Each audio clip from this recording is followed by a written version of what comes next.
Muy buenos días a todos los presentes en este nuevo formato digital. Bienvenidos a la Barcelona Industry Virtual Week, un punto de encuentro donde realmente se encuentra oferta y demanda en un momento de reactivación del sector, en un momento de reactivación económica realmente importante. Estamos viviendo situaciones sin precedentes con anterioridad y lo que en estos momentos necesitamos son todos los revulsivos que la industria nos pueda dar.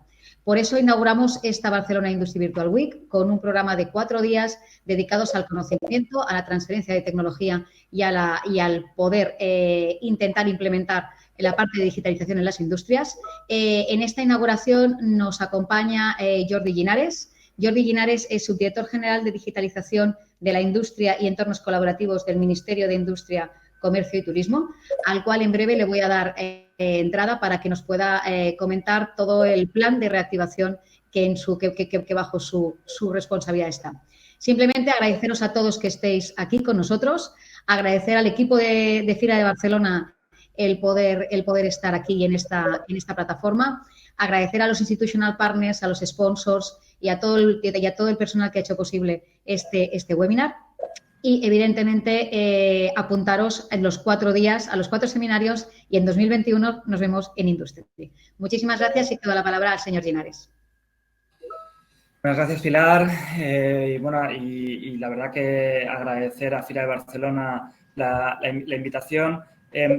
Sí que, me parece que son unos momentos realmente complejos en todo lo relativo, en todo lo que se refiere a todos los ámbitos económicos, desde luego, que duda cabe, pero que hace más importante, sin duda, el apostar por la industria, el apostar por sectores altamente productivos que tengan una capacidad de recuperación mayor, que tengan unos mecanismos que permitan no depender tanto de modelos económicos que en un momento dado que no son tan resilientes, ¿no?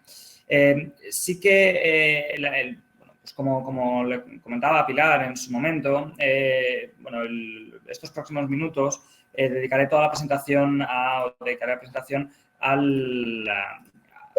todo lo que es cómo vamos a focalizar uno de los vectores que la Unión Europea ha calificado que es tiene que ser el 20% de los fondos, ¿no? El 37% tiene que ser para sostenibilidad ambiental y el 20% tiene que ser para digitalización, y cómo uno de esos dos vectores lo vamos a desarrollar dentro de la Secretaría General de Industria. Esto entendemos que es fundamental para el incremento de la competitividad y, para salir de la crisis o de esta crisis que ha surgido a través de la pandemia, con unas bases y con un modelo económico más fuerte, más innovador y que permita apuntalar nuestro sector industrial y poder llegar a ese 20% del PIB industrial que se fijó ya hace 10 años en la estrategia Europa 2020 para toda Europa y que Europa todavía no ha conseguido llegar a esas tasas. Hay países o hay incluso comunidades autónomas dentro de España que sí, que además que las superan notablemente, pero necesitamos intentar focalizarnos más en poder llegar a ese PIB industrial, porque eso revertirá en empleos de mayor calidad y en un modelo económico más estable y más anticíclico, ¿no? Me gustaría... vamos a ver ahora. Vale. A través de la estrategia Industria Conectada, comentar todos los diferentes planes o programas que tenemos, que estamos llevando a cabo y cuáles van a ser las modificaciones presupuestarias en este ámbito, ¿no? Por un lado, contar con que están los presupuestos generales del Estado y por otro los presupuestos de recuperación y cómo se va a ir haciendo en el ámbito de digitalización industrial, cómo se va a ir haciendo ese paralelismo o esa compensación entre unos y otros para poder fomentar aún más, si cabe, las políticas en materia de digitalización industrial. Como hay 4 vectores o hay cuatro ejes sobre los cuales pivota la estrategia de digitalización industrial: la concienciación y la formación, los entornos colaborativos y plataformas, el impulso a los habilitadores digitales y el apoyo a la evolución digital en la industria. Sobre esos ejes, como se verá a continuación dentro de la presentación que estoy llevando a cabo, se van potenciando y se están surgiendo nuevos programas que esperamos que permitan y que puedan canalizar bien esas ayudas que vienen por parte de la Comisión Europea para poder sacar el máximo provecho de las mismas de cara a nuestra industria y salir más reforzados, si cabe, de ella, ¿no? En primer lugar, los principales programas en materia de digitalización del último eje que veíamos se articulan en torno a los programas Activa, que describiremos más adelante. Activa Industria 4.0, Activa Financiación, Activa Ciberseguridad, Cadena de Valor, Retos Industriales y Crecimiento. Estos programas generan el ecosistema específico sobre el cual pretendemos resolver de una manera integral los problemas de digitalización por parte de las pymes y sobre todo de las pymes industriales, ¿no? En cuanto a concienciación e información, analizando los pilares, los principales programas desde otro punto de vista, vemos que en concienciación e información, bueno, pues seguimos, es uno de los focos fundamentales.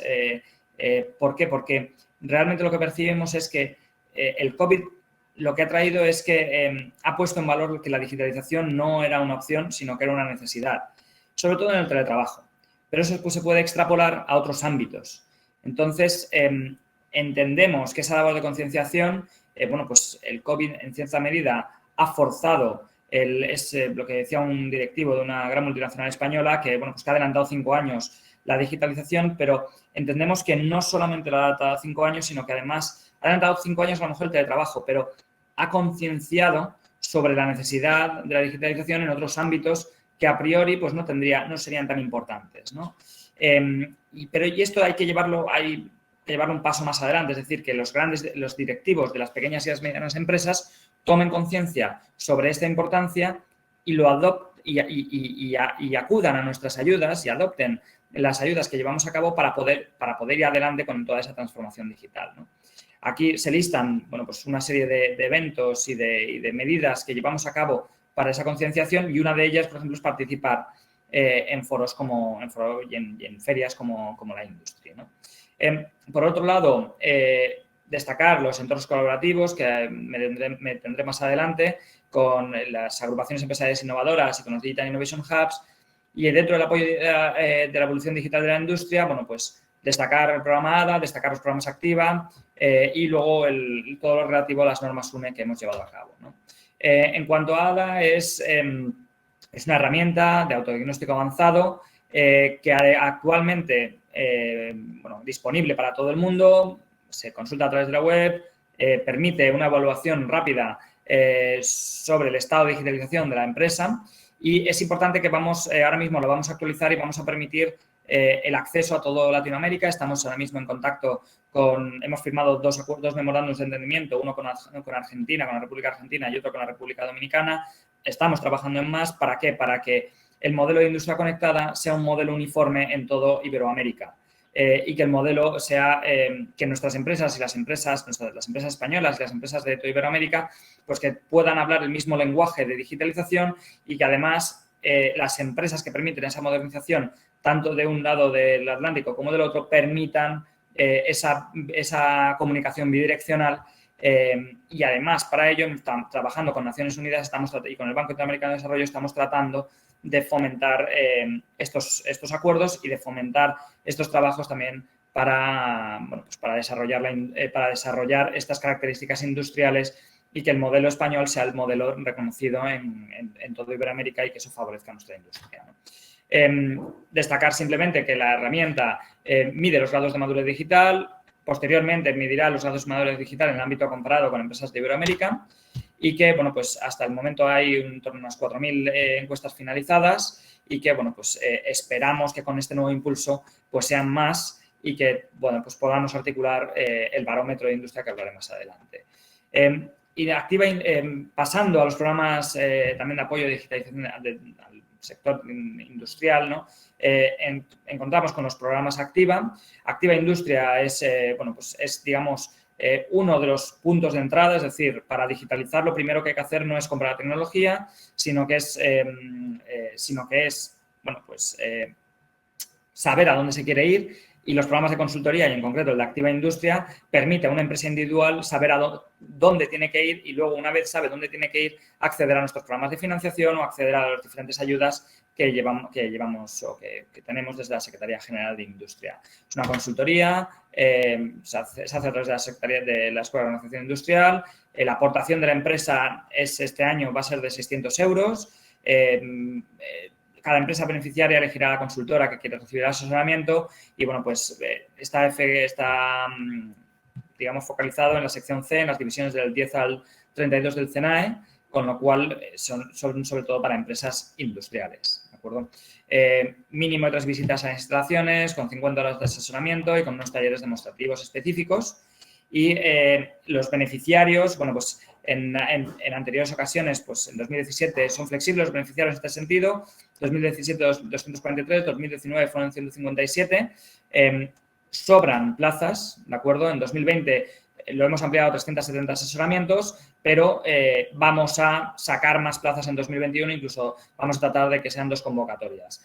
Para esto teníamos una partida presupuestaria, para todos los programas Activa, en adelanto, teníamos una partida presupuestaria de 2,7 millones de euros y el año que viene, con presupuestos COVID, llegaremos a prácticamente en torno a unos 11 millones de euros, lo cual supone un incremento muy notable, tanto para el programa Activa Industria como Activa Cadena de Valor o diferentes pilotos que estamos llevando a cabo. Activa Financiación sería el siguiente paso en relación con una vez se sabe a dónde se quiere ir, bueno, pues ponemos a disposición líneas de financiación a un tipo de interés cero, con un 80% del préstamo del coste financiable, a OPEX, no a CAPEX, con un mínimo financiable de 100.000 euros y con el plazo máximo es de 10 años, ¿no? La garantía es del 20% y el plazo de realización de las actuaciones son 18 meses. Además, se está trabajando en una parte no reembolsable, ahora mismo, financiado también por fondos COVID, lo cual hará mucho más atractivo esta herramienta, ¿no? El objetivo, bueno, pues soluciones de negocio, plataformas colaborativas, tratamiento masivos de datos, fabricación aditiva, robótica, sensórica, todo lo relativo con Industria 4.0, ¿no? Entendamos bueno, pues cuáles han sido, simplemente el resumen de cuáles han sido los resultados y, bueno, pues conferir que estos son los 2 programas, digamos, estrella. No obstante, el año pasado lanzamos un programa que se llama, y que es el que a continuación describo, Activa Ciberseguridad, colaboración con el INCIBE y también con la Escuela de Organización Industrial, consultoría específica sobre ciberseguridad para empresas y de la misma forma analizamos en 4 fases cuál es la situación en materia de ciberseguridad y además es un programa también de consultoría subvencionado por el Ministerio de Industria, ¿no? Total de empresas el año pasado fueron 102 empresas, este año esperamos que sean muchas más, tuvo una gran acogida y sobre todo para ser un programa piloto y esperamos que este año, bueno, pues como decía, podamos desarrollar un programa a un mayor nivel dentro de todo España, ¿no?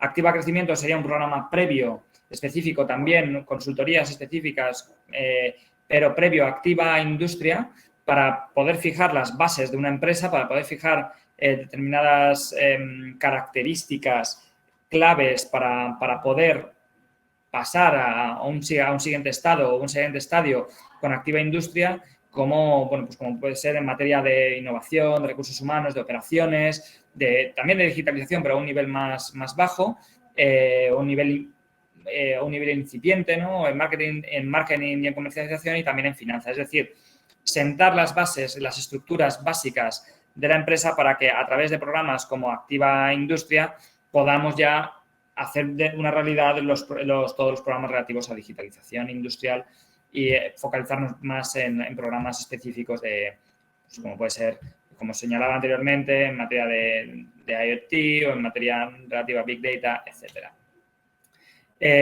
Activa Crecimiento, además, tenemos un club de crecimiento específico para poder seguir ayudando a esas empresas a crecer, es decir, empresas de menor calado a que ayuden a crecer y a ayudar a tener estructuras más estables. Bueno, pues esperamos tener la convocatoria. Ahora mismo estamos lanzando la convocatoria y esperamos tener esperamos tenerla para finales de año esta convocatoria. Como se ve, financiamos el 93% subvencionado, son 50 horas también de asesoramiento básico y, bueno, pues para cualquier duda estamos a vuestra disposición también en este programa, ¿no? Pasar más adelante a Activa Retos Industriales. Esto es un programa de innovación abierta en el cual en el piloto 12 empresas industriales plantearon 12 retos para que fueran suplidas por 12 startups. Vamos a empezar a arrancar pilotos en los cuales financiemos hasta 20.000 euros del proyecto, es decir, que financiemos el proyecto a la startup y además le permitamos esa entrada dentro de la empresa industrial para que vaya cogiendo, para que vaya escalando y para que vaya cogiendo una masa crítica importante, ¿no? Entonces, este programa esperamos tenerlo en los próximos meses, ya de manera concreta, no a través de, como el año pasado, a través de un piloto, y esperamos que sea otra de las herramientas claves dentro de la innovación industrial y dentro de la digitalización. Como cabe destacar, ese matching que hacemos por parte del Ministerio y que este programa entra dentro de esos 12 millones de euros que vendrán asignados que se incrementarán de esos 2,7 millones de euros que previamente teníamos dentro del apoyo de la digitalización de la industria, ¿no? Los resultados han sido notables y, bueno, pues entendemos que también vas junto con Activa Industria 4.0, va a ser uno de todos los programas estrellas. Destacar también dentro de las especificaciones o dentro de los diferentes acciones que llevamos por parte de la Secretaría General de Industria, las especificaciones UNE 060 y 061, que esto sobre las cuales se basa ADA y sobre las que pretendemos generar un estándar dentro de Iberoamérica y poder hablar el mismo lenguaje en materia de digitalización. Los beneficios, pues, son tanto los externos como los internos son obvios, ¿no? El poder hablar ese mismo lenguaje, ya no solamente en España, sino a través de todo Iberoamérica y además con ese hilo conductor que es el programa ADA. En cuanto a concienciación y comunicación, llevamos tenemos diferentes acciones relativas al boletín de Industria 4.0, los diferentes congresos. El congreso, si puede ser, el Congreso de Industria 4.0 estaba previsto para diciembre. Vamos a ver si finalmente va a poder ser. Si no, lo trasladaríamos a un momento que fuera más propicio debido a la situación de pandemia. Desde luego, es uno de los actos principales y que en principio estaba programado para el día 2 de diciembre de este año en el Salón de Actos del Ministerio. Me gustaría, por último, hablar sobre los entornos y las plataformas colaborativas. Es decir, las plataformas colaborativas son claves para la digitalización industrial, son claves para esa cohesión industrial y cuando hablo de entornos y plataformas colaborativas hablo en materia de agrupaciones empresariales innovadoras, pero también de los Digital Innovation Hubs, cuestión que que sé que interesa mucho y que estamos llevando desde la Secretaría General de Industria este programa, sobre todo a través de lo que nos viene a partir de Bruselas, ¿no? Las agrupaciones empresariales innovadoras, bueno, pues en torno a esos 6 objetivos, pretendemos impulsar la digitalización, pretendemos fomentar el crecimiento de las pymes, creación de ecosistemas colaborativos, orientarnos al I+D+I, la colaboración entre empresas y generar ese último círculo virtuoso entre innovación, competitividad y globalización, ¿no? Ahora mismo tenemos, por un lado, 2 líneas de acción, la política de reconocimiento y la política de apoyo económico. Política de reconocimiento a través del registro y la política de apoyo económico a través de las líneas de subvenciones. Cabe destacar que estamos a punto de resolver la convocatoria de este año con 8 millones de euros. El año que viene se incrementan, esos 8 millones de euros son incrementados 12 millones más a 20 millones de euros. 2022, 40 millones de euros y 2023, 50 millones de euros. Con lo cual, muy focalizados en la digitalización, muy focalizados en la cadena de valor y en digitalizar toda la cadena de valor de determinadas áreas geográficas. Con lo cual, cumple ese segundo vector propuesto por Europa para los planes de recuperación y, además, muy enfocado en un programa PYME industrial que es clave para la sostenibilidad y el apuntamiento de los sectores industriales. La situación actual es esta, es decir, bueno, pues dónde se hallan los diferentes clústeres industriales. En cuanto a tipología, bueno, pues es importante destacar que dentro de los clústeres el 76% de los mismos es pequeña y mediana empresa y además, bueno, pues viene a representar unos 500 millones en facturación. Son 7.000 empresas, 1,8 millones de trabajadores, con lo cual tienen una amplia representatividad dentro del sector económico. Destacar las subvenciones que se han ido concediendo a lo largo de los años y la tipología de proyectos cada vez es más de proyecto en colaboración y eso es lo que pretendemos, vamos a reformarla en 2021 en este orden de bases para focalizarlo sobre todo en el ámbito de la digitalización. En los sectores TIC, las ayudas concedidas han sido las más notables, en torno a estos últimos años unos casi 13 millones de euros, medio ambiente y energía en torno a los casi 9 millones de euros, con lo cual creemos que va a ser una herramienta que potenciando esta herramienta va a ser muy interesante, sobre todo porque se cumplirá con esas intenciones que se tiene tanto por parte de los ministerios del Gobierno de España como de la Comisión Europea para fomentar la salida de la crisis con ese doble o triple vector, pero en este caso doble vector de digitalización y de sostenibilidad. Por último, me gustaría detenerme en los Digital Innovation Hubs, esta herramienta o este concepto que viene por parte de la Comisión Europea y que, bueno, pues que ahora mismo va a venir a suplir una de las carencias que nosotros detectábamos dentro de la digitalización, que eran las pruebas de concepto. Es decir, por un lado están los programas Activa que permiten conocer y saber a dónde se quiere ir, pero antes de lanzarse la inversión, poder hacer, sobre todo, planes formativos y programas de pruebas de concepto que permitan conocer y palpar la tecnología antes de incorporarla a la empresa. Actualmente, pues el Digital Europe Program no está aprobado y, pues todavía se ha lanzado, el Ministerio ha lanzado una expresión de interés para saber cuáles son los Digital Innovation Hubs que estarían interesados en este sentido y esperamos que para el primer cuatrimestre del año que viene, del 2021, pues dejar el programa cerrado junto con la Comisión Europea y que podamos potenciar los Digital Innovation Hubs para poder llevar a cabo toda la labor que es tan importante, ¿no? Básicamente, este sería el calendario, es decir, año primero, el primer paso, es decir, la definición, después publicar la convocatoria restringida, ¿no? Y por último, viendo los no seleccionados, pues ir poco a poco destacando y potenciando aquellos núcleos que sean importantes o que sean fundamentales, sobre todo para esos dos vectores, es decir, las pruebas de concepto y la formación. Y creo que me he ceñido al tiempo, Pilar. Me he escapado un poco, me he escapado un poco de tiempo, os pido perdón.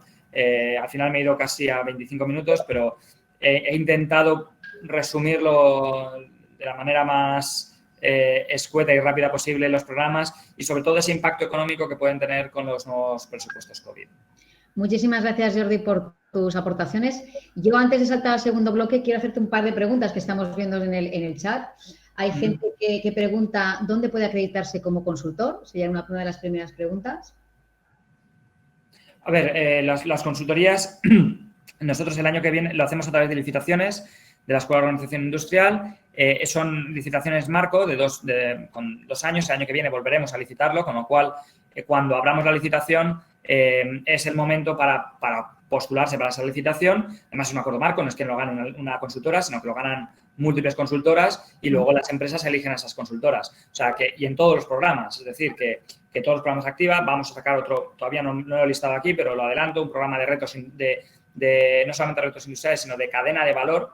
Vamos a hacer un piloto este año de cadena de valor y que esperamos el año que viene que ya no sea un piloto, sino que sea un programa consolidado. Entonces, todos estos programas se hacen a través de consultoría y son licitaciones las que llevamos a cabo para poder, a través de la Escuela de Organización Industrial, para que se puedan postular diferentes consultoras. Y además, no solamente esto, sino que la idea es que también en Latinoamérica se saquen este tipo de programas y que la experiencia sea un grado para poder desarrollar negocio en Iberoamérica, ¿no? Es clase HIP, pero bueno, también en Latinoamérica, o sea, también en los países francófonos, ¿no? O sea que yo creo que son programas muy interesantes que interesan tanto al sector industrial como también, por supuesto, a las consultoras.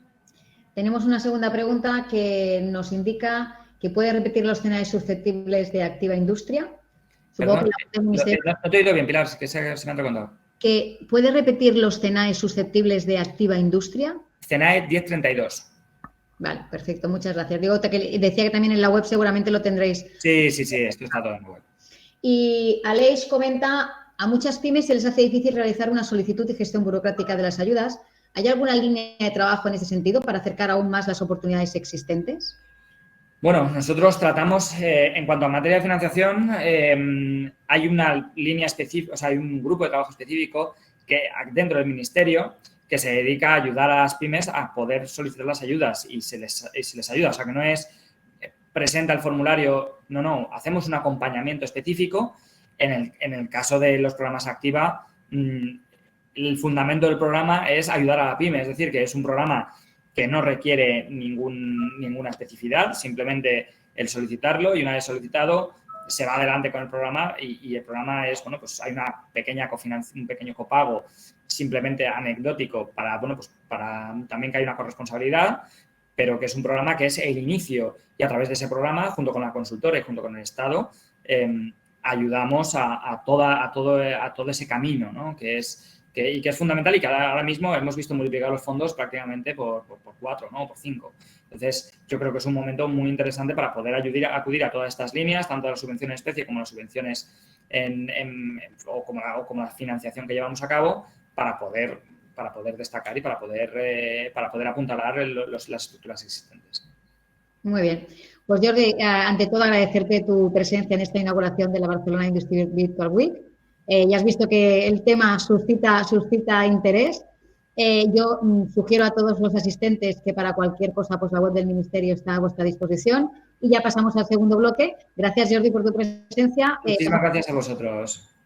Pasamos al segundo bloque. Tengo el placer de presentar a Carles Gómara. Carles Gómara es director de programas de innovación en Acció, la agencia de innovación y transferencia de la Generalitat. Y Carles, cuando quieras, el escenario es tuyo. Gracias, Pilar. Gracias por esta presentación. Hace mucho que nos conocemos. Bueno, pues empecemos ya con esta sesión. En esta sesión lo que vamos a ver son diferentes estrategias de transformación digital, así que como también hablaremos de algunas tecnologías que son prioritarias en la transformación digital. Lo vamos a hacer de mano de un panel muy interesante de empresas que lo han aplicado en sus propias organizaciones y también que han ayudado en otras organizaciones, en otras empresas. El primero de los ponentes va a ser Javier Rodríguez, que es director de Industrias X de la empresa Accenture. Javier, cuando quieras.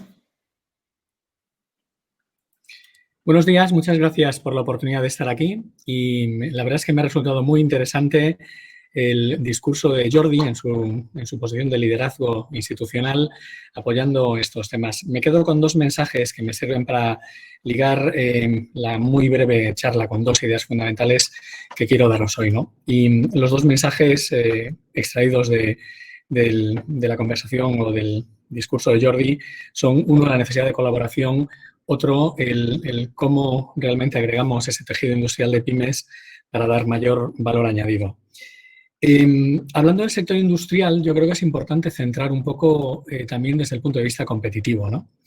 El sector industrial manufacturero son la mitad de las exportaciones de España, ¿no?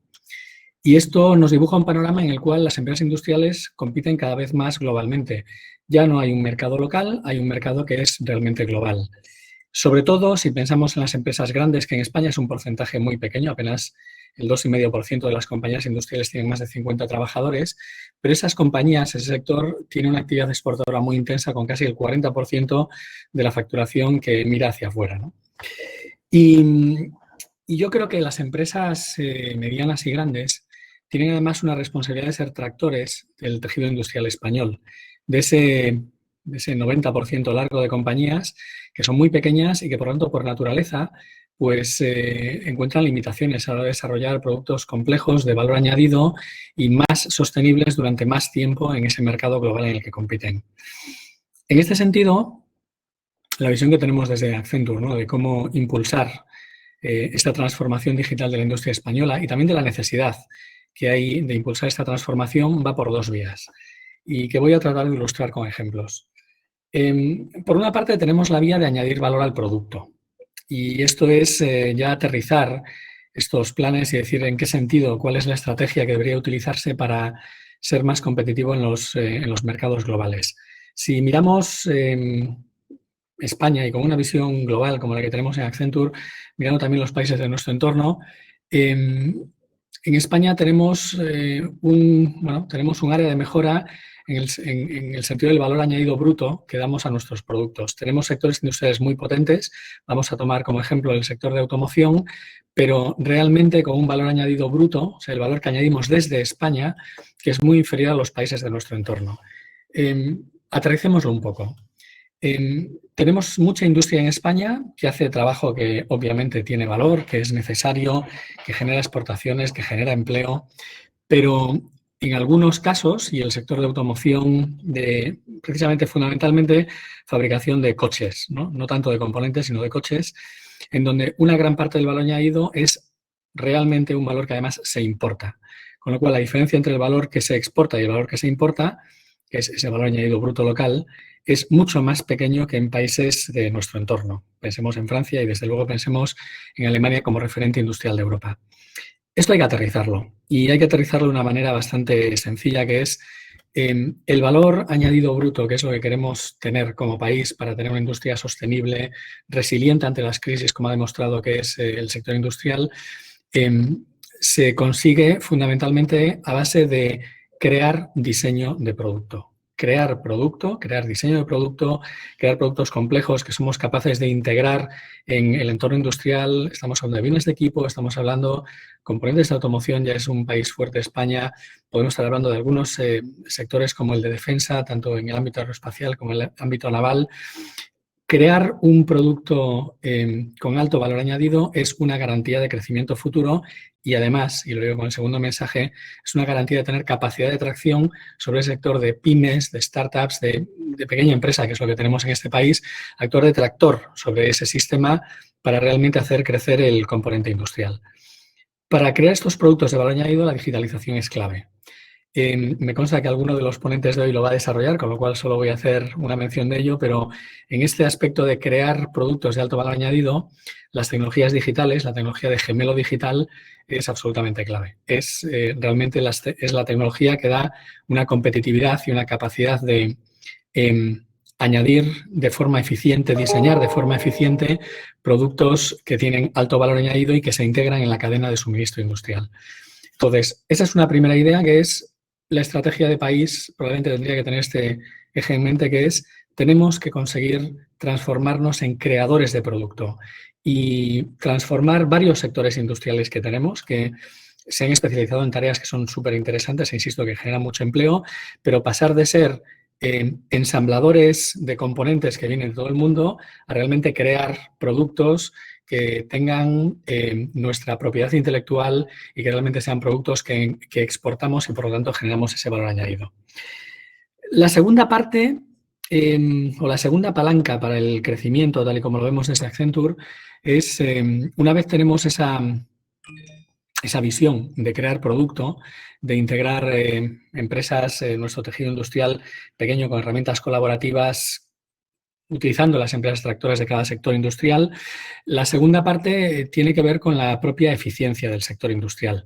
Está bien crear el producto y eso tiene más que ver con la ideación y, desde luego, es la palanca básica para tener sostenibilidad en el largo plazo, pero a corto plazo la pura competitividad en costes, competitividad en calidad, competitividad en ser capaces de hacer un ramp-up de producto y ser capaz de producir al volumen adecuado y de manera consistente, repetitiva, con calidad.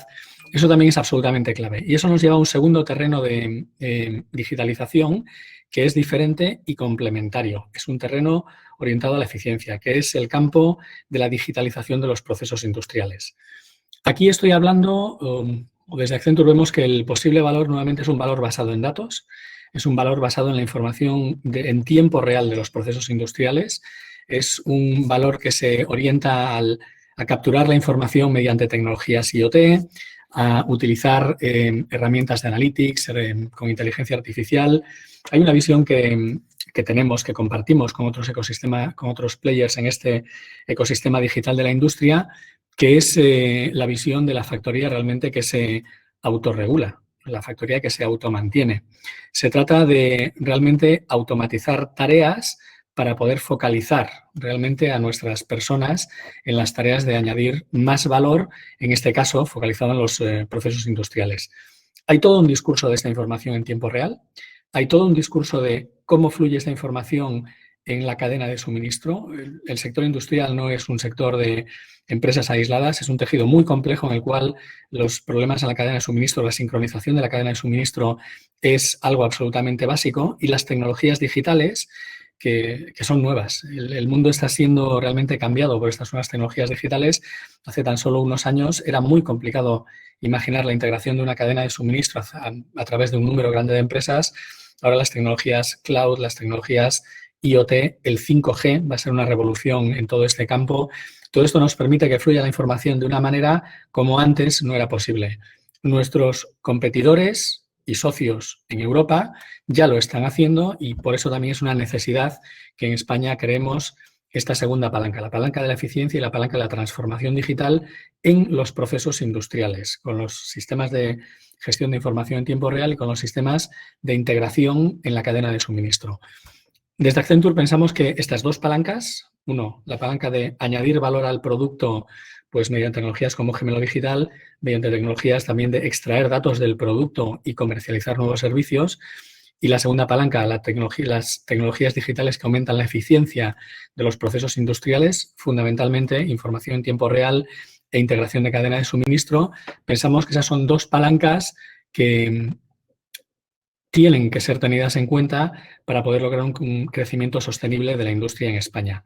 Y todo esto, para que sea estructurado y para que no se quede en un gran número de pequeñas pruebas de concepto, pensamos que tiene sentido estructurarlo acerca de esa relativamente fina capa de empresas que pueden traccionar el resto del tejido industrial español. Y con esto acabo mi introducción y así vamos ganando tiempo.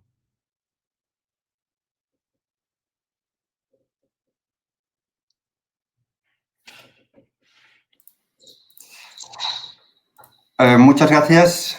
Muchas gracias. Ha sido realmente un resumen muy completo. Gracias, Javier. De hecho, has comentado, me ha gustado el tema de las dos palancas de incrementar valor y a la vez eficiencia. Y después has hecho todo un repaso rápido pero completo de lo que es la industria 4.0. Has hablado de datos, de IoT, de 5G. Faltaba que lo has dicho de otra forma, el Edge Computing. Y ya casi lo teníamos todo con la robótica, que durante la sesión tendremos la oportunidad también de hablar de robótica. Bueno, Carlas, solo para añadir una pequeña pincelada, ¿no? Sí. Realmente de esto yo creo que muchas empresas, sobre todo de ámbito tecnológico como Accenture, ¿no? Llevamos hablando de ello, muchos, y indudablemente casi todos mis compañeros de panel. Yo creo que el reto que tenemos es pasar del momento de la pequeña prueba de concepto o de las múltiples pruebas de concepto a la industrialización a escala.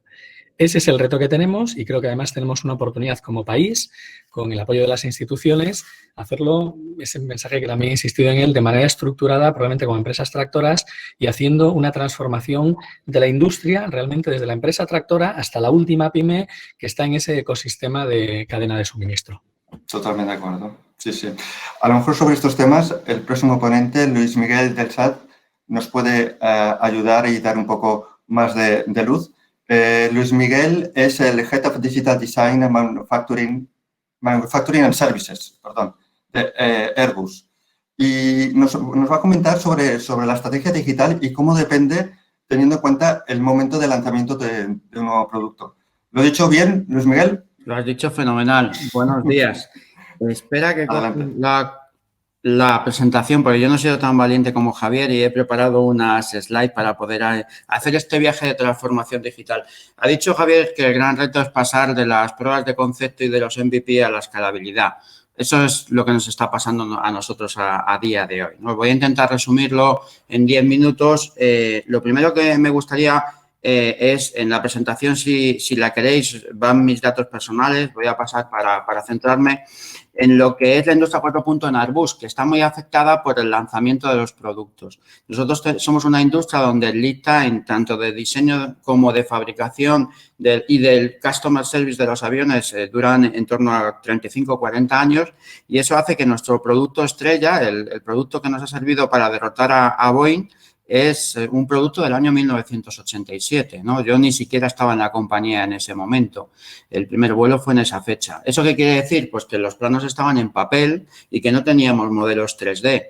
En los siguientes modelos pasó lo mismo en el 330 y el primer avión digitalizado ya llegó con el famoso 380.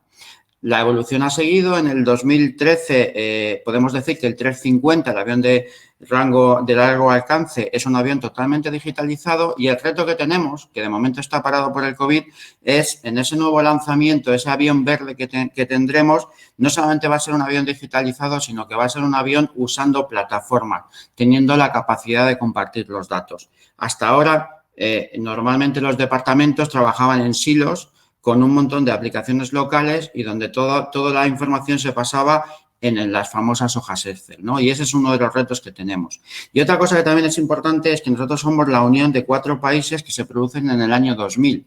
Es decir, todavía tenemos muchos software locales que, aunque la estrategia de la compañía es ir a un único software, pues todavía tenemos mucha transformación, mucho cambio en los antiguos sistemas, ¿no? Entonces, ese es el gran reto. El gran reto es no solamente cómo utilizamos las tecnologías emergentes que todo el mundo habla, como IoT, Artificial Intelligence, pero también cómo podemos llevar todo el diseño del producto y el diseño de los procesos a ese data lake que hablábamos antes de compartir los datos.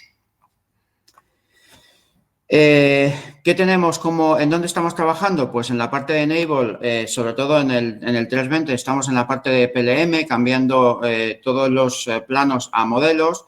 Tenemos en la unificación de un único ERP, ahora mismo tenemos 5 dependiendo del producto y de la planta. Estamos implementando el MES en todas las plantas y otra de las grandes pesadillas que tenemos es la cantidad de aplicaciones locales que tenemos en cada país. Aparte de eso, estamos trabajando en definir tener un data lake donde podamos manejar toda la información que tenemos de vuelos de avión y de procesos de fabricación. Tenemos un área de tecnologías emergentes y también trabajamos en la parte de robot, desde el Smart Machine. Tenemos RPA, robot, cobot. Como veis, un montón de iniciativas donde tener una única estrategia digital es muy compleja, ¿no? Al final tenemos una estrategia dividida en 5 grandes elementos. Por un lado, es tecnologías emergentes, que básicamente lidera la gente de informática y donde lo que se trata es de implementar las tecnologías a los sistemas de producción actual.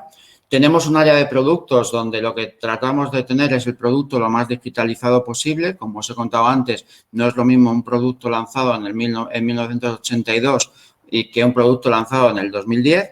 Tenemos una estrategia para las plantas porque son 11 plantas y cada planta es un poco diferente. Y os voy a poner un ejemplo fácil. No es lo mismo estar en España, por ejemplo, fabricando partes de la cola del avión, donde la estandarización es muy poca y donde los operarios prácticamente su libro de trabajo es todos los días el mismo.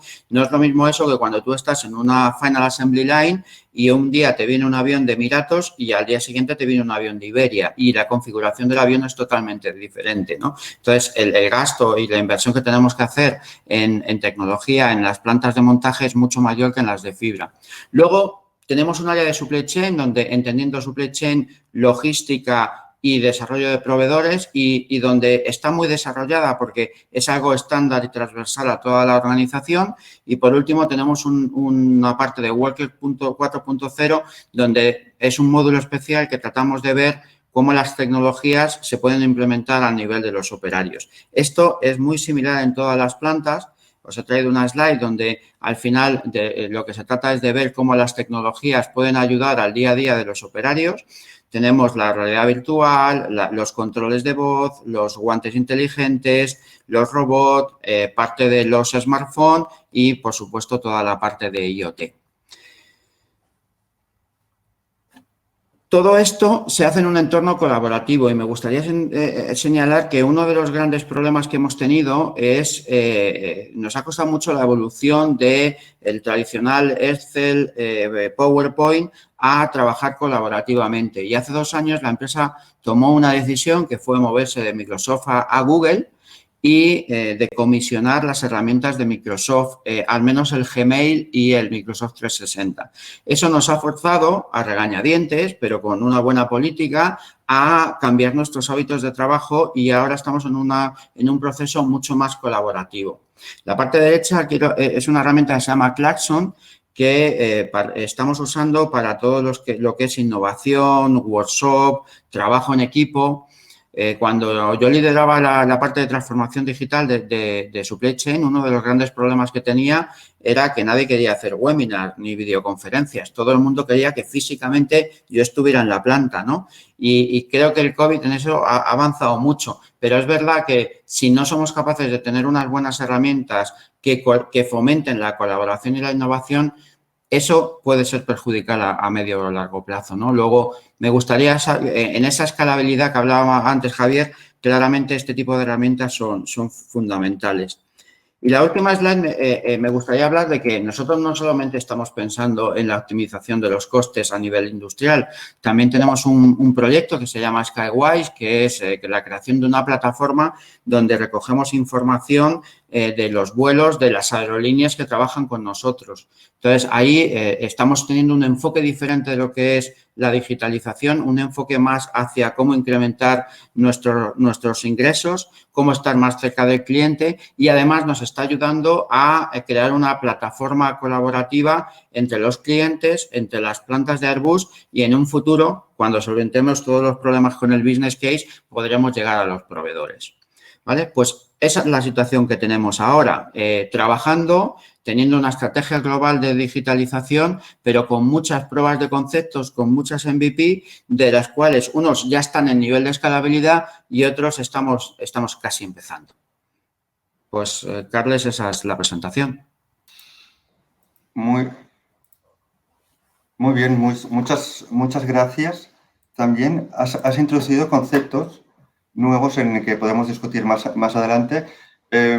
Hay 2 cosas que me han llamado la atención. Claro, en una empresa como Airbus, la complejidad del producto, que son de hace muchos años, tienes muchos años de desarrollo, con lo cual aparecen nuevas tecnologías, pero ¿cómo introduces estas nuevas tecnologías cuando el producto ya se está desarrollando? O cuando ya está acabado y ahora dices, bueno, voy a hacer el proceso más eficiente, pero con las nuevas tecnologías. Y es como hacer como volver a empezar. Y después la gran complejidad, porque veo que estáis pues trabajando con muchísimas tecnologías y que la mayoría de estas tecnologías se tienen que hablar y tienen que estar integradas entre ellas. Estoy seguro que muchos dirán, sí, bueno, pero Airbus es una gran empresa con muchos recursos, esto lo pueden hacer. Sí, supongo que sí que seguro que tiene muchos más recursos que la mayoría de pymes, pero también veo que es una gran complejidad. Un mensaje positivo que yo veo en todo esto es que en toda esta complejidad que estáis trabajando, después lo que se consigue es que pues los expertos o los integradores consigan esta experiencia para después trasladarla a las pymes ya después de haber pasado esta curva de aprendizaje. Sí, a mí me gustaría una última frase, decir que claro que Airbus es una empresa muy grande y probablemente no sea comparable con muchas de las pymes, pero en cualquier caso tú sí que necesitas una estrategia de hacia dónde quieres ir y qué quieres hacer. Eso es para mí el mensaje de la presentación. Correcto. Muchas gracias. Sí. Siguiente ponente es Rosa Pradell, directora de Unidad de Negocio de la Fundación I2CAT, y nos va a hablar sobre el 5G, que está en boca de todos. Rosa, adelante. Hola, buenos días a todos. Muchas gracias por invitarme a formar parte de este panel de expertos del sector industrial. La verdad es que mi visión va a ser pues seguramente un poquito distinta porque yo os hablo desde el punto de vista de un centro tecnológico, ¿no? I2CAT, que es la institución donde yo trabajo, es un centro tecnológico y de investigación de tecnologías digitales avanzadas, en el que estamos trabajando en proyectos de investigación. Por ejemplo, os voy a hablar de 5G aplicado en el sector de la industria. Nosotros estamos trabajando en proyectos de 5G de investigación desde el 2003. 2013, ¿sabes? O sea, llevamos unos cuantos años ya de experiencia y estamos viendo pues hacia dónde vamos, ¿no? Y esto es lo que me gustaría un poco compartir con vosotros. Primero os voy a hablar de qué es esto del 5G y luego os voy a hablar de los casos de uso que se están trabajando de aplicación del 5G en la industria, ¿de acuerdo? Bueno, pues si hablamos de 5G, sabéis que más o menos cada 10 años hay un cambio de generación de tecnología móvil, ¿no? Estamos en la 5ª generación y en este caso realmente no es solo un cambio más como del 3G al 4G, ¿no? Más velocidad, no es solo más velocidad, no es solo más comunicaciones más inmediatas, sino que representa un cambio radical en todo lo que son las redes de telecomunicaciones y en los servicios que vamos a poder ofrecer, ¿vale? Con estas redes, con las redes 5G, vamos a poder tener una experiencia continua porque vamos a tener unas redes realmente altamente fiables, vamos a poder dar cabida a servicios críticos que hasta ahora, pues sobre redes de telefonía móviles quizás no se podían soportar porque requerían de una calidad de servicio que no se podía garantizar y también realmente esperamos que haya una explosión del Internet de las cosas, ¿no? Aquí veis algunas de las cifras, ¿no? Con las que nos manejamos en el 5G y la comparativa, ¿no? Con lo que es la tecnología 4G. Pero cuando hablamos de 5G, hay sobre todo 3 pilares en los que nos tenemos que basar, ¿vale? Uno es en las comunicaciones masivas, ¿vale?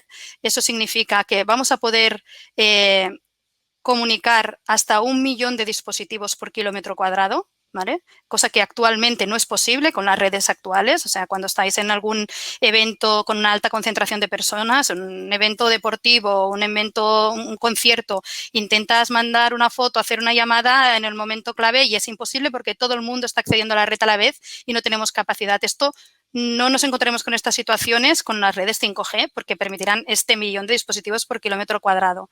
¿Qué más tendremos con estas redes 5G? Pues tendremos un ancho de banda en el que estaremos hablando de gigabits por segundo, ¿de acuerdo? Esto es un incremento de la velocidad que nos facilitará unos casos de uso que hasta ahora pues, no nos podíamos ni tan solo imaginar. Y a esto le sumamos el hecho de tener unas redes ultra fiables con una disponibilidad del 99,99%, con una latencia muy baja, es decir, unas comunicaciones prácticamente en tiempo real, ¿vale? De menores de 5 milisegundos, hay quien habla de hasta 1 milisegundo, ¿vale? Esto es lo que nos permitirá dar esta cabida a los servicios críticos, a los vehículos autónomos conectados, a todas las funcionalidades que tendrán aplicación en estos sectores, sobre todo, por ejemplo, en el industrial, como veremos más adelante, ¿vale? Alrededor del 5G, hay muchísimas palabrotas, ¿vale? Tenemos el tema de las small cells, las macro cells, el edge computing, la orquestación de servicios, la virtualización de las redes, la softwareización de las redes, etcétera, etcétera, etcétera. Pero bueno, al final estamos en un momento en el que realmente creo que no somos conscientes, ¿no? de cómo nos va a cambiar las tecnologías que están convergiendo en este momento, ¿no? El 5G al final pues es la autopista de las telecomunicaciones, ¿no? Lo que nos dará la velocidad, lo que nos dará esta comunicación de gran ancho de banda, a tiempo real, etcétera, etcétera, sobre el que podremos construir aplicaciones de alto valor añadido mediante el resto de tecnologías que tenemos sobre la mesa, ¿no? Estamos convergiendo en este momento con todas las tecnologías que están floreciendo de inteligencia artificial, con todo el mundo del Internet de las cosas, con la computación cuántica, ¿vale? O sea, tenemos sobre la mesa una serie de tecnologías que están evolucionando y están floreciendo en estos momentos que nos van a cambiar, ¿no? De las maneras que nos imaginamos y podemos ver ahora mismo, ¿no? Podemos visualizar ahora mismo y de otras que aún no somos conscientes, ¿no? Nuestros hijos, nuestros nietos van a estudiar esta época que estamos viviendo en los libros de historia como una época, no sé cómo se llamará esta de revolución digital, pero realmente será importante, ¿vale? Pero si hablamos de 5G, estamos hablando de una tecnología que se está ahora implantando, ¿vale? Estamos en una fase en la que el estándar de 5G se acaba de poner en marcha, ¿vale? Tenemos unas redes que se están desplegando aquí en España y en Europa. Tenemos solo una de las bandas de frecuencia, que es la de 3,5 gigas activa. Y, de hecho, pues fijaros que la GSMA dice que en el 2025 se prevé que en Europa más o menos haya un 29% de móviles 5G. O sea, estamos empezando con esta tecnología, ¿vale? Vale. Esta tecnología, además, se prevé que tenga un impacto a nivel económico, a nivel industrial, ¿vale? Creando, bueno, se prevé que tenga un impacto de 2,3 millones de puestos de trabajo, ¿vale? Que tenga una serie de beneficios importantes, pero también unos costes, ¿no? Así que tenemos esta necesidad de ponernos al día, ¿no? Y de ver cómo esta tecnología va a ayudar a desarrollar los casos de uso para hacerla más viable económicamente, ¿vale? Estos son un poco los sectores en los que industrias se van a beneficiar de las capacidades de 5G, ¿no? Está claro que la de movilidad es uno de los ámbitos con mayor impacto, todo lo que es la gestión remota autónoma, la automatización de los vehículos, ¿no? Tendrá mucho impacto. En la parte de media, pues tenemos aquí también claramente un impacto y veréis que tenemos la parte de salud, de Energy and Utilities, también aparece la industria manufacturera, ¿no? Como uno de los sectores en los que vamos a tener un mayor impacto. Pensar que ahora mismo las redes de telecomunicación, las redes móviles, en más del 90% están ocupados por el tráfico de nuestros terminales móviles, ¿no? Mientras que se prevé que esta 5G haya un cambio y más o menos el 50% del tráfico de nuestras redes móviles sea de máquinas, ¿vale? Máquina a máquina, ¿vale? Serán estas comunicaciones. O sea, estamos en un cambio de paradigma bastante importante. Este 5G también tendrá un efecto a nivel social, ¿no? Pues nos ayudará en temas de salud, en temas de dependencia, nos ayudará a mejorar el acceso a la educación, a mejorar los servicios de salud remota, etcétera, etcétera, etcétera, ¿vale? O sea, tendremos nuestro impacto a nivel industrial, pero también tendremos nuestro impacto a nivel de nuestra propia calidad de vida, ¿vale? Pero bueno, vamos a ir, que me queda poquito rato para explicaros el tema del impacto del 5G en el sector de la industria, ¿no? Estas capacidades que os decía, pues nos permitirá monitorizar remotamente, ¿vale? Y gestionar remotamente en tiempo real nuestras instalaciones, ¿vale? Esta trazabilidad de objetos, de productos, estas comunicaciones con las máquinas o entre las máquinas, esta automatización, uso también de la realidad aumentada o realidad virtual para apoyo no solo en los procesos de diseño, sino también en los de mantenimiento, en los de operación de nuestras plantas, ¿no? Incrementando y mejorando la automatización de las líneas de ensamblaje, facilitando este mantenimiento remoto, utilizando esta realidad aumentada para resolución de problemas, automatizando más, ayudando más a la automatización, a la aplicación de robots, de estos vehículos autónomos para el transporte interno en nuestras fábricas, en la comunicación con sensores para pues, trabajar en los temas de mantenimiento preventivo y además, bueno, estas bajas latencias, esta comunicación en tiempo real nos puede empezar a facilitar una posibilidad que hasta ahora no existía, que es la capacidad de poder llevar a la nube y no tener in situ algunas de nuestras capacidades, ¿vale? Industriales. Ahora hablaremos algunos ejemplos, ¿vale? Os voy a explicar algunos ejemplos del 5G, ¿no? Estábamos hablando antes, ¿no? Hablaban de los compañeros del reto de pasar de los pilotos, ¿no? A la escalabilidad. En el 5G, como os decía, como ahora mismo se están desplegando las redes, todavía no podemos hablar de proyectos a escala, ya nos gustaría, sino que estamos hablando de pilotos, ¿vale? Entonces, aquí tenéis un ejemplo de pilotos, ¿no? Que se están haciendo ahora, que se han realizado. Estos ya están finalizados. En este caso, pues es un proyecto que se hizo en 5G Barcelona con Acciona, que lo que se pretendía era, pues, demostrar y se demostró las ventajas del 5G a la hora de gestionar remotamente, ¿no? Y en tiempo real maquinaria, ¿no? Algunos robots y que además estos robots pudieran hacer tareas colaborativas de manera autónoma utilizando este 5G. ¿Vale? Aquí pues utilizaríamos, como veis, pues la parte de movilidad, ¿no? Que nos permite este 5G, la garantía de calidad de servicio y el tiempo real. Tenemos también otros casos, ¿vale? Como sería este de aquí, que este es un caso que trabajaba el hecho del 5G en las minas, ¿no? El hecho de aplicar el 5G en la gestión de nuestras minas nos permite conectar múltiples sensores, ¿vale? En este caso en Suecia, una mina de Suecia, que nos permitía captar grandes cantidades de información y procesarlas en tiempo real, ¿vale? De manera que pues tendríamos información sobre ventilación, sobre terremotos, detección de terremotos, etcétera, etcétera. Y además llevándolo a un sistema de visión en 3D, podías ver en dónde tenías tus trabajadores, monitorizarlos en tiempo real y de esta manera reducir los riesgos, ¿no? en la operación. Otro caso lo tenemos aquí. Este es un caso que se hizo en la fábrica de Nokia, una de las líneas de ensamblaje de Nokia que tiene en Finlandia, ¿no? En el que se hacía mediante cámaras de alta capacidad y en tiempo real se monitorizaban imágenes de la línea de ensamblaje, ¿vale? Y estas imágenes eran enviadas en tiempo real a una ubicación remota en la que se hacía un análisis y se podía dar en tiempo real indicaciones al operario que estaba en la línea de producción si se veía que había, con esta inteligencia artificial, si había algún problema y se podían hacer actuaciones aquí en tiempo real, ¿vale? Los últimos dos casos de uso que os voy a explicar un poquito es la parte de puertos, ¿no? Aquí en Hamburgo pues, se hizo una prueba de 5G en el que miraban pues, monitorizar el movimiento de barcos dentro del puerto, después también analizar mediante cámaras en tiempo real en el tráfico de camiones y poder guiar estos camiones, ¿vale? Y además, la capacidad de trabajar con realidad aumentada en tiempo real para hacer diferentes casos de uso, ¿no? Por ejemplo, para que los operadores tuvieran una mayor información a la hora de tomar sus decisiones, ¿vale?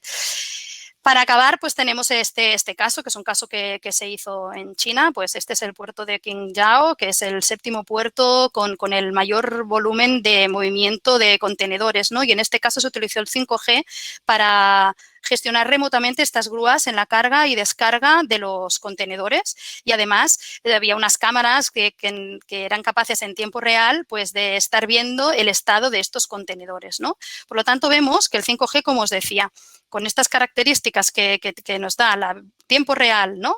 La alta concentración de dispositivos y el gran ancho de banda nos ofrece una gran variedad de oportunidades que justo estamos empezando.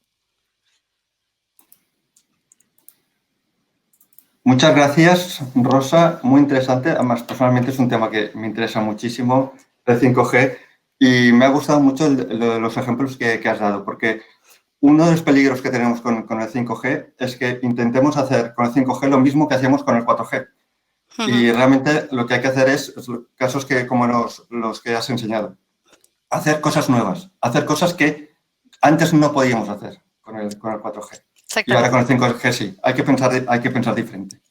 Muy interesante. Después seguro que hablamos un poco más porque ya he visto que hay alguna pregunta, pero ahora doy paso a David Pozo, que es director de Digital Enterprise de Siemens y que también va a introducir un concepto que también a mí me parece muy interesante, que es el de Digital Twin, los gemelos digitales.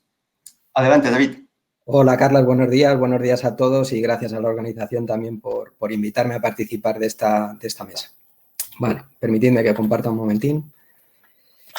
Como bien apuntabas, vamos a hablar un poquito de gemelo digital. Se ha comentado en parte ya en el arranque y permitidme que profundicemos algo más en esa parte de los posibles conceptos tecnológicos de lo que forma la industria 4.0.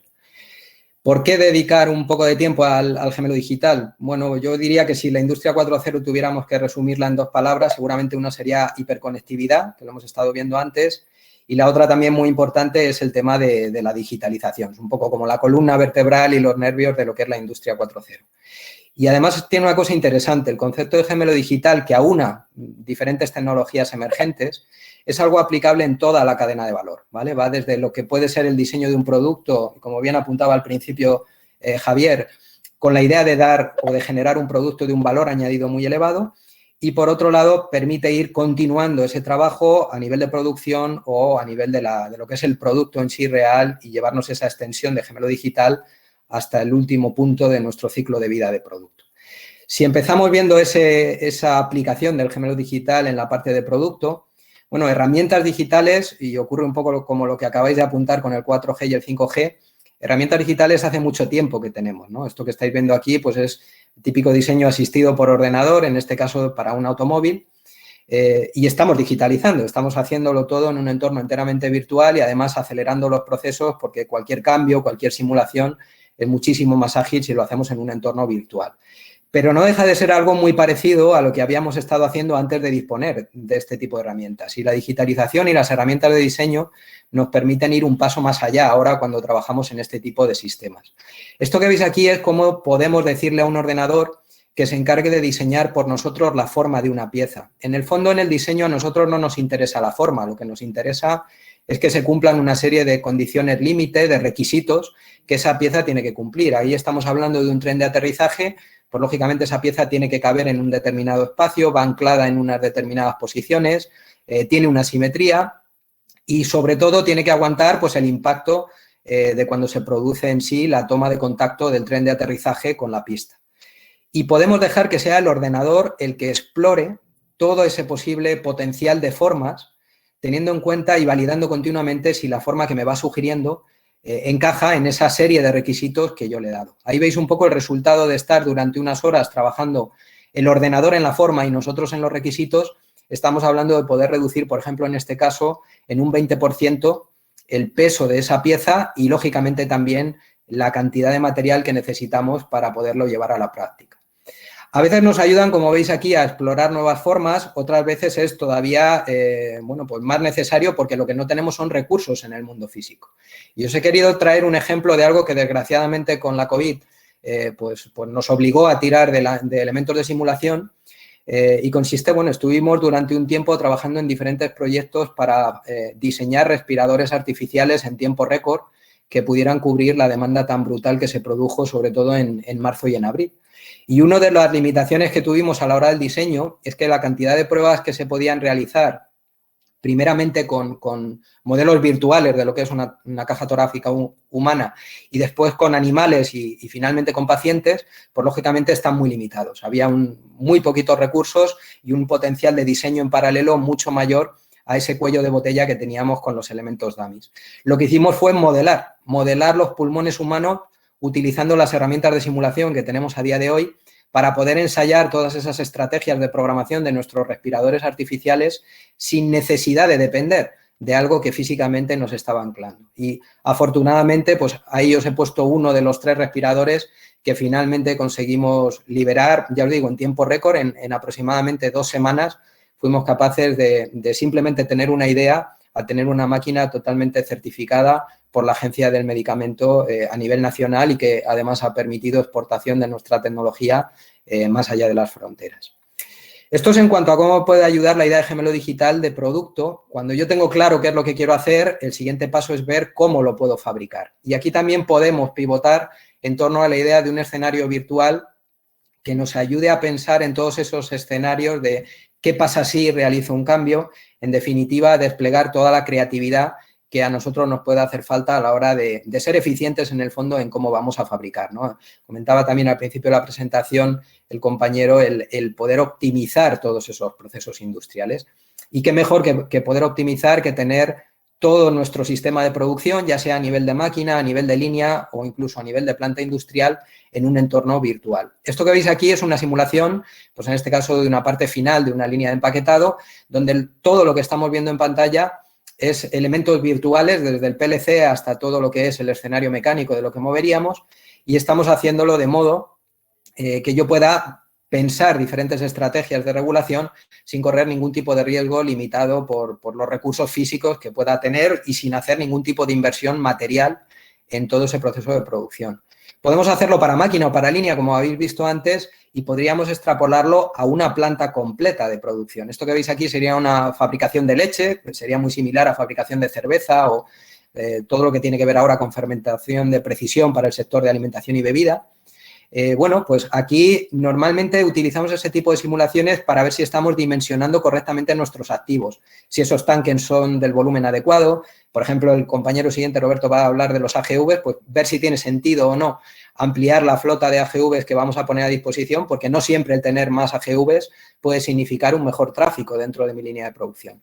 Para depurar todos esos tamaños de activo, toda esa intralogística que puede haber dentro de una planta, incluso para jugar con turnos, para evaluar consumos, para simular posibles problemas en el caso de que una máquina quede parada y ver cómo de resiliente es el entorno de producción que estamos definiendo, el gemelo digital me permite hacer todo ese tipo de cosas.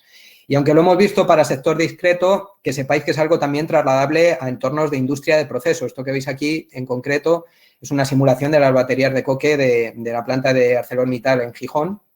Y podemos hacer, como os decía, simulaciones incluso a nivel de reacciones químicas de qué es lo que está ocurriendo en una determinada planta. Con una ventaja, que es que además todo este tipo de herramientas que primero me sirven antes de tener la planta en producción, luego se convierten de manera automática en el entorno en el que yo puedo entrenar a mis operadores para que aprendan a manejar esa instalación o para que puedan simular o anticiparse ante un determinado cambio y ver qué efectos puede tener en el entorno de producción. Finalmente, cuando ya tenemos el producto funcionando, lo que nos interesa es ver el gemelo digital desde otro punto de vista. Antes lo teníamos ese modelo virtual antes de que algo existiese en el mundo físico. Ahora nos interesa trasladarlo a después del mundo físico, ¿no? ¿Cómo puedo generar un modelo que me ayude? Y aquí es donde entra pues, el poder y el valor del dato que me permite ir aprendiendo en base a la realidad de lo que es mi entorno de producción. Y en el entorno industrial lo que hemos hecho ha sido apoyarnos primero en un montón de plataformas de cloud que por el hecho de ser industriales básicamente lo que me aportan es una conectividad mucho más directa hacia ese dato, hacia el elemento del cual capturo la información, que como bien se ha apuntado también en una presentación previa, poco a poco han ido migrando a un concepto combinado de cloud y de edge computing para estar más cerca del dato y que incluso estamos empezando a indagar ya en tema de desarrollo de aplicaciones sin tener un conocimiento profundo en lo que es la programación de apps o un conocimiento informático importante. Lo que aportan estas plataformas industriales es precisamente que ya cuentan con una serie de apps que de manera natural podemos desplegar sin haber tenido que desarrollar. Esto que veis en pantalla, por ejemplo, pues algo muy habitual en cualquier proceso industrial. Es una supervisión de lazos de control PID y yo puedo jugar con apps que me permitan optimizar esos lazos de regulación. Yo os he traído aquí un ejemplo concreto de aplicación en el sector de agua, donde sabéis que tenemos muy deslocalizados los procesos de producción, están muchas veces en emplazamientos remotos y no con supervisión directa de nadie, y podemos ver la calidad del agua, del proceso de dosificación de cloro para potabilización, utilizando este tipo de apps y teniendo un experto. O todo lo que tiene que ver con la recogida de los residuos, de los lodos que una vez que se secan se pueden utilizar en agricultura, pues cómo optimizar la ruta de llegada de los camiones de recogida de esos residuos utilizando entorno cloud y entorno app. Otro ejemplo, ya para finalizar, pues el tema de mantenimiento predictivo, lo hemos comentado antes, dar comunicación de todos esos sensores, empezar a entender bien qué es lo que está ocurriendo en mi entorno de producción y recurrir a aplicaciones que utilizan inteligencia artificial, en este caso Machine Learning, para poder evaluar qué ciclo de vida, qué tipo de incidencias se pueden producir en cualquier activo de los que tengo yo en mi entorno de producción. Son 3 vistas muy rápidas de lo que es el gemelo digital. Espero que os haya interesado y perdonad por la velocidad. Quedamos después pendientes de poder ampliar con más preguntas. Gracias por la atención. Muchas gracias, David. A mí me ha parecido, la verdad es que muy interesante. O sea, todos estos procesos de prueba y error que puedes hacerlos digitalmente y te ahorras hacerlo físicamente, que muchas veces sería imposible por coste o realmente imposible, porque no puedes hacer la prueba y error. Y también lo he visto, toda la integración de distintas tecnologías. Has hablado de datos, de edge computing, de inteligencia artificial, de robótica. O sea, que todo está integrado. Realmente no puedes hacerlo con una tecnología y ya está, sino que tienes que pensar, tener lo que estamos hablando, una estrategia de transformación digital. Realmente. Correcto. Yo creo que aquí lo fundamental, la tecnología es muy llamativa, nos pasa a todos, pero lo importante es ver qué quiero resolver. Luego ya vendrá la tecnología. Antes hablábamos el 5G, ¿no? Bueno, viene el Wi-Fi 6 también. Puede ser una solución. No necesariamente tiene que ser todo el 5G. Sí, el otro día hablé que ya estaban con las investigaciones del 6G. No de Wi-Fi, Sí. El siguiente ponente es Roberto Lorenzo, que es Sales and Partner Director de ASTI y que creo que nos va a hablar de robótica, de AGVs. Roberto, por favor.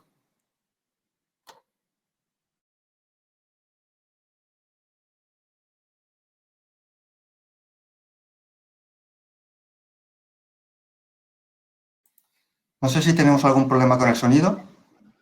Hola, buenos días. ¿Me oís ahora bien? Perfecto. Vale, estáis viendo también mi presentación, ¿verdad? Sí, correcto. Bueno, antes de nada, de nuevo también agradecer a la organización por haberme permitido formar parte de este elenco de compañeros para aportar mi granito de arena a todo esto de la transformación digital y la industria 4.0. Como comentabas, bueno, pues yo en concreto soy el director comercial de la compañía ASTI Mobile Robotics, una compañía Estamos en Burgos y somos líderes a nivel internacional en fabricación de AGVs, que ahora os explicaré un poquito de qué se trata. A mis compañeros les estoy escuchando hablar de varios puntos entre los cuales me encuentro muy familiarizado. Incrementar valor, eficiencia, escalabilidad. Bueno, un poco los AGVs y la robótica en general yo creo que forman parte precisamente para ganar en todos esos, tanto en incrementar el valor añadido a las personas que trabajan en una compañía, como ganar eficiencia, escalar, permitir hacer proyectos que sean escalables y que me permitan pues no hacer grandes inversiones en momentos muy cambiantes donde esas inversiones probablemente en un futuro no sean igualmente justificables, etcétera, etcétera. Segundo. Vale, ¿qué son los AGVs? Bueno, los AGVs es un acrónimo de vehículos de guiado automático, autónomo. Y dentro de AGVs tenemos diferentes tipos. En concreto, ASTI pues, tiene una familia amplia de vehículos que cubren prácticamente todas las necesidades que puede haber en un entorno industrial. Desde vehículos AGVs de tracción, de plataforma, para carga ligera o vehículos de horquillas, que iremos viendo un poco a poco en toda la presentación. ASTI, como os comentaba, es una empresa que tenemos la sede central en Burgos. Actualmente somos 320 personas en toda la compañía. Tenemos una sede en Francia, otra en Alemania y otra pequeña en Estados Unidos.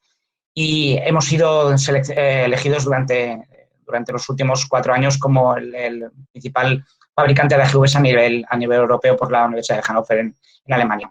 Contamos con proyectos en más de 20 países, en muy diferentes sectores.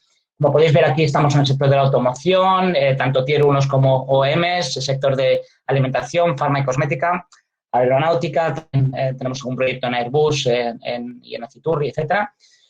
Y estamos también ahora cada vez más introduciéndonos en otro tipo de sectores donde se requieren AGVs. ¿Qué tipo de aplicaciones podrían ayudarnos este tipo de vehículos? Bueno, pues en el sector de automoción y empezando por los vehículos de tracción, de los vehículos tractores, que son vehículos que lo que hacen es traccionarme la carga, llevan normalmente carritos que van con ruedas y lo que hacen es, tienen un bulón y me traccionan la carga, ni me la elevan ni nada. Bueno, pues trabajan tanto en la parte de kittings, la parte de células robotizadas, finales de línea, etcétera. Este tipo de vehículos son muy comunes en el sector de automoción. Trabajamos tanto en interior de nave como en exterior de nave y se caracterizan por eso, porque en lugar de levantar la carga, lo que hacen es traccionar la carga. Luego tenemos el siguiente tipo de vehículos, que son los vehículos de plataforma. Estos vehículos lo que hacen es que elevan la carga y la mueven de un punto a otro. Son vehículos muy utilizados en la intralogística, fundamentalmente en e-commerce. Y actualmente, bueno, pues con el crecimiento del e-commerce estamos en la tendencia del uso de este tipo de vehículos está creciendo también muchísimo. Como veis, al final son vehículos que lo que tienen arriba es una mesa elevadora con una pequeñita carga una pequeñita carrera de elevación. Lo que me hacen es elevarme lo que yo ponga encima. Si es una estantería, pues una estantería. Si es un contenedor, un contenedor. En el caso de arriba me está elevando una carrocería de un coche. Pues al final lo que hace es elevarme la carga y moverme de un sitio para otro. La siguiente gama de vehículos eran los vehículos de horquillas. Estos quizás son los que intuitivamente me resulte más fácil de identificar porque me sustituyen básicamente a las carretillas contrapesadas, apiladores, etcétera, que tengo ahora mismo manuales en mi fábrica. Los sustituimos por vehículos filoguiados, o guiados de forma autónoma. Y por último, la cuarta familia, que son los vehículos para transportes de carga ligera. Estos son todos vehículos que me puedan transportar de cargas desde 30 kilos hasta 200 kilos. Se me ha olvidado decir antes que los vehículos que he venido describiendo me llegan hasta transportes de 10 toneladas. Me puedo mover en la mayor parte de ellos cargas de hasta 10 toneladas. Bueno, los vehículos AGVs no son nada y estamos en una ponencia de Industria 4.0 y de transformación digital digital no son nada si no hay un software por encima que los gobierna. Y en este caso, evidentemente, hay un software por encima que gestiona toda la flota de vehículos y no solamente eso, sino que además hay un software que me conecta a todos estos vehículos, sea a través de 4G, 5G, Wi-Fi o lo que considero oportuno en cada caso. En este caso, nosotros cada vez la tendencia más es a hacer nuestros vehículos compatibles con 5G. De hecho, estamos en colaboración, entre otros, con Telefónica y con otras compañías a nivel internacional también para colaborar en la conectividad 5G. Porque al final yo lo que siempre digo es que los AGVs transportan carga, pero también transportan una ingente cantidad de datos que tratados de una manera adecuada me permiten también ganar muchísima eficiencia en la instalación. Y eso se consigue a partir de ahora, bueno, pues fundamentalmente gracias a esa conectividad que hace posible agrupar todos estos datos y tratarlos de la manera adecuada. ASTI no solamente fabrica AGVs, sino que evidentemente una gran parte de los ingresos anuales los invierten en I+D y en colaboración con institutos pues, tipo CETI o el Fraunhofer Institut en Alemania para el desarrollo de nuevas tecnologías. Un poco para intentar aportar también nuestro granito de arena a la situación que estamos viviendo todos en estos tiempos, pues hemos desarrollado un AGV de desinfección, que al final lo que lleva a bordo es una torre de fluorescentes de luz ultravioleta en colaboración con la compañía Bush Lighting en Valladolid y que permite la desinfección de hospitales, centros comerciales y otro tipo de edificios y también de entornos industriales sin la presencia humana, lo primero, porque la luz ultravioleta es dañina para a la exposición prolongada a la piel humana y luego con muchísima más rapidez y precisión que lo haríamos con una lámpara manual. ¿Algún ejemplo de aplicaciones con AGVs?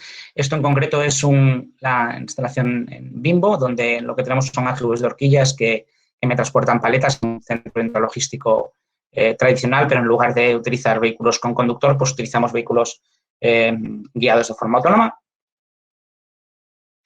Esto es en SEAT, digo muy rápido. Esto es en SEAT, en Martorell. Estos son vehículos tractores que me transportan trenes de carga de hasta 10 toneladas entre unas naves y otras. Estos conviven con vehículos también en el exterior. Como veis, encienden semáforos, apagan semáforos y me conviven incluso con coches en la zona dentro del recinto privado de SEAT, pero con coches y son todos guiados de forma autónoma. Hablaba antes de los vehículos de plataformas, pues no solamente para el e-commerce, en este caso es un vehículo de plataforma que está en el sector de la automoción y que me mueve pues un contenedor con partes de un vehículo a bordo. Típica aplicación de e-commerce pues sería un poco esta, en la cual estoy moviendo estanterías con carga a bordo y que me lleva la carga al hombre. Es las típicas aplicaciones de Goods to Person en e-commerce para escalar tanto en función del número de puestos de picking que pueda ir necesitando, puedo dimensionar el número de AGVs que tengo en mi instalación. Esto es una aplicación también de Goods to Person, pero esto en concreto es en Volkswagen, en Pamplona, en la cual me lleva contenedores en un rack para la zona de kitting de vehículos, de preparación del kitting de vehículos. Y un ejemplo también en Volkswagen, en Pamplona, donde tengo una contrapesada de horquillas con la cual alimento los laterales del vehículo en los nichos que tiene Volkswagen en Pamplona. Y era la última, y ya sí me mantengo también en el tiempo, el último vídeo en el cual estos son los vehículos de carga ligera, un vehículo típico en el cual en este caso muevo bidones o bandejas de 30 kilos hasta 150 kilos en carga ligera. Muchísimas gracias. Aquí acabo mi presentación. Muchas gracias, Roberto, por la presentación. Hemos visto muchas tipologías distintas de robots. No sé si se me está viendo o no, porque yo he perdido la imagen. Bueno, continúo hablando. Ahora sí, ahora ya me veo. Roberto, aprovecho, ahora ya entramos en estos 5 o 10 minutos de preguntas. Han escrito una pregunta sobre ¿dónde fabricáis los robots? En Burgos, el 100% ahora actualmente, sí. Vale. Se está pretendiendo ampliar las plantas productivas debido un poco al aumento de la demanda, pero de momento se fabrican el 100% de nuestra producción es en Burgos. Muy bien, muy bien. Si queréis hacer alguna pregunta, lo podéis hacer a través del chat. Algunos de los que estáis escuchando ya habéis hecho alguna pregunta y alguno de los ponentes ya ha contestado en el mismo chat de preguntas, con lo cual chequear si ya están contestadas. ¿Más preguntas, alguna más sobre 5G? Por ejemplo, para Rosa. Rosa, preguntan sobre el 5G dentro de la industria. ¿Qué hace falta? Si yo ahora voy a ASTI y digo, voy a conseguir unos robots porque lo he probado con el Digital Twin de Siemens, que me ha ayudado Accenture a ponerlo todo en marcha, pero y ahora I2CAT, ¿esto cómo lo pongo en marcha? ¿Qué hago para conectar el 5G? ¿Compro móviles de...? Okay. No, a ver, lo primero que necesitamos para poder conectarnos a una red 5G es algo muy obvio, que es cobertura 5G, ¿no? Entonces, estamos en fase de desarrollo de esta cobertura 5G, que se prevé que sea ubicua, pero no es todavía ubicua, ¿no? Por lo tanto, hay que ver qué tipo de cobertura tenemos 5G. A partir de allí, pues habrá, pues los equipos tendrán que tener las comunicaciones 5G integradas, ¿no? Y aquí se desarrollará una industria que está ahora mismo empezando. En el sector industrial, un tema que no hemos tratado y que es necesario, ¿no? Es que a nivel europeo, en algunos países como Alemania, cuando se ha hecho la licitación, la subasta de las frecuencias del espectro para el 5G, se ha reservado una parte de este espectro para la aplicación en la industria, ¿no? Para zonas geográficas concretas, porque el sector industrial es muy reacio a hacer que su información crítica viaje arriba y abajo, ¿no? Entonces, utilizar las capacidades del 5G sin ir a una red pública es algo que muchos de los grandes industrias pues piden. Aquí en España no tenemos esa suerte. El espectro se ha licitado solo entre los operadores que Telefónica, Vodafone, Orange y MásMóvil tienen todo el espectro. Entonces hay que ver de qué manera pues iremos haciendo este tipo de proyectos. Por lo tanto, hay un reto adicional, ¿no? a todos los que hemos dicho, que es un reto de modelo, ¿no? A ver si en las próximas licitaciones de espectro pues quizás con un poco de suerte se tienen en cuenta este tipo de reservas de espectro para estos casos de uso. Ajá. No sé si he respondido la pregunta, o la he liado todavía más, pero bueno, ahí estamos. Si hubiese alguien del ministerio, podríamos entrar en el debate. De todas formas, creo que había leído hace poco de que todavía quedaban algunas frecuencias por licitar y que a lo mejor allá sí que se reservaban. Pero sí, hay la banda de frecuencias del 700 MHz, que es por lo que se ha hecho una reordenación de la TDT, que se va a licitar en breve, se va a subastar en breve. Una pregunta también es 5G, pero que toca otro tema y es una pregunta muy tramposa. ¿Qué es mejor, el 5G o el Wi-Fi 6? Bueno, es que son aplicaciones diferentes, ¿no? O sea, no se puede comparar. O sea, el 5G es una tecnología para una movilidad... Dentro de una industria.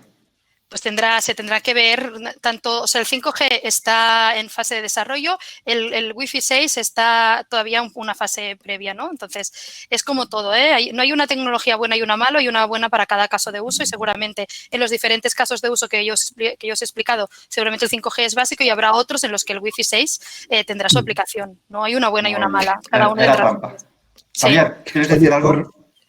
Sí, yo quería añadir algo y Rosa, tú aquí eres la experta, con lo cual no dudes en interrumpirme, pero los casos que ha puesto Rosa me han parecido, clarísimos, brillantes.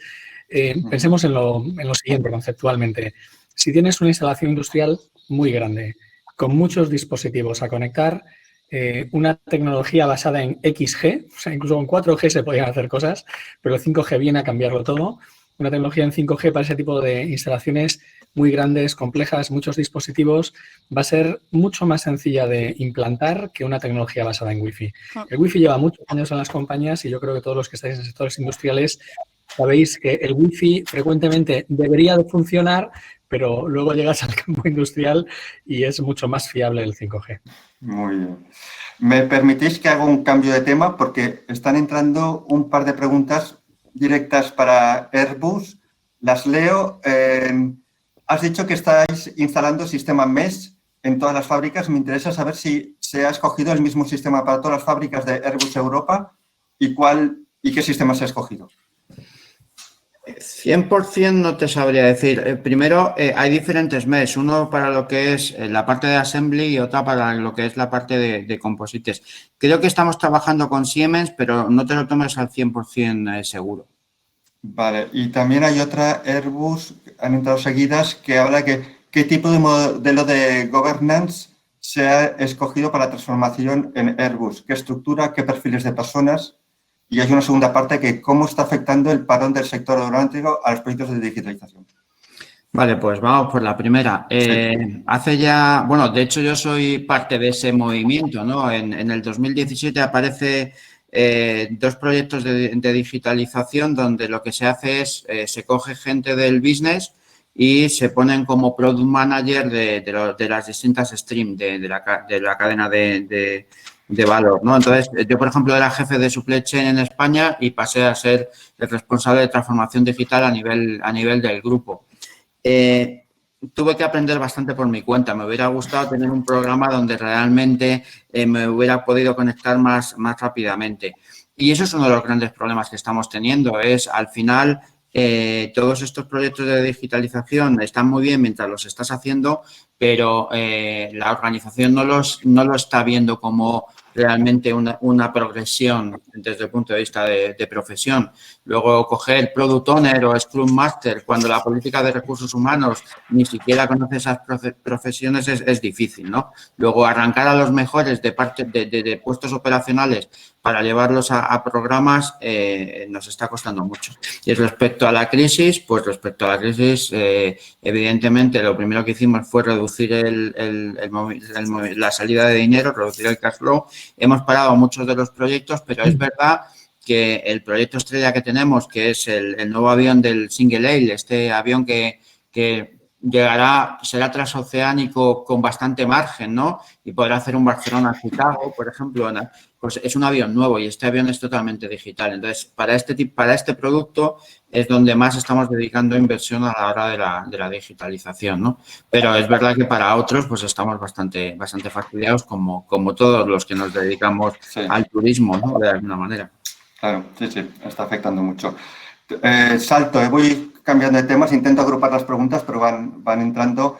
Para Roberto Asti, ¿qué tipo de materiales plásticos, metálicos llevan vuestros robots?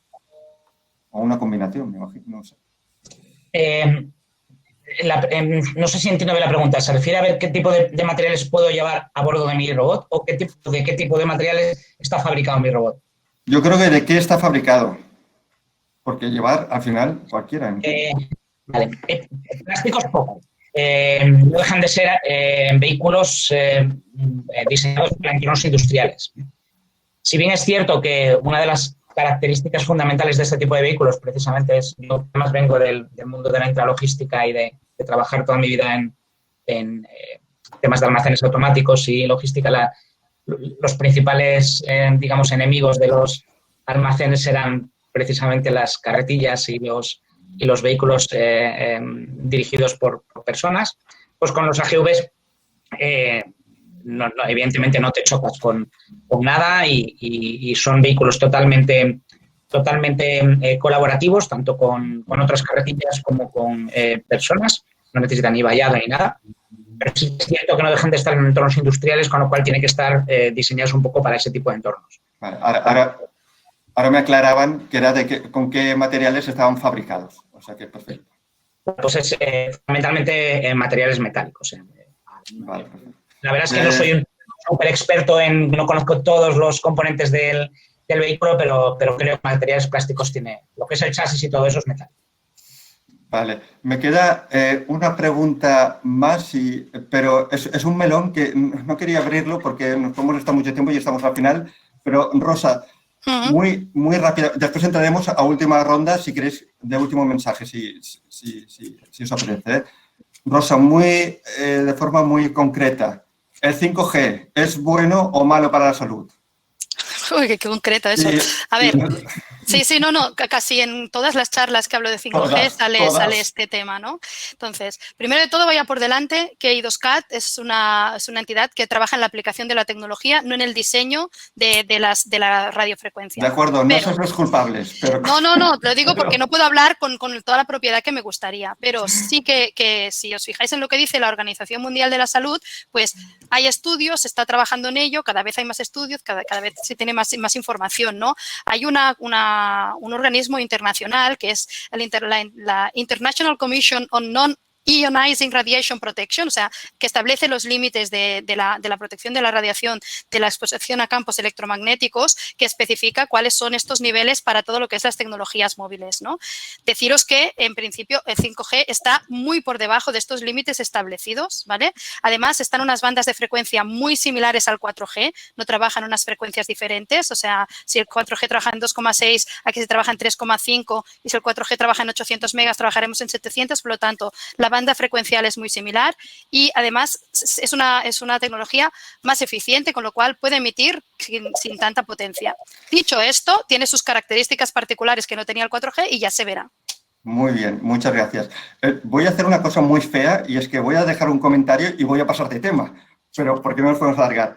El 5G sí que, lo que dices, las mismas frecuencias menos la banda de muy alta frecuencia, que esa sí que es mucho más alta que la de 4G. Y paso de tema ya... Sí, pero no es para el backhauling, no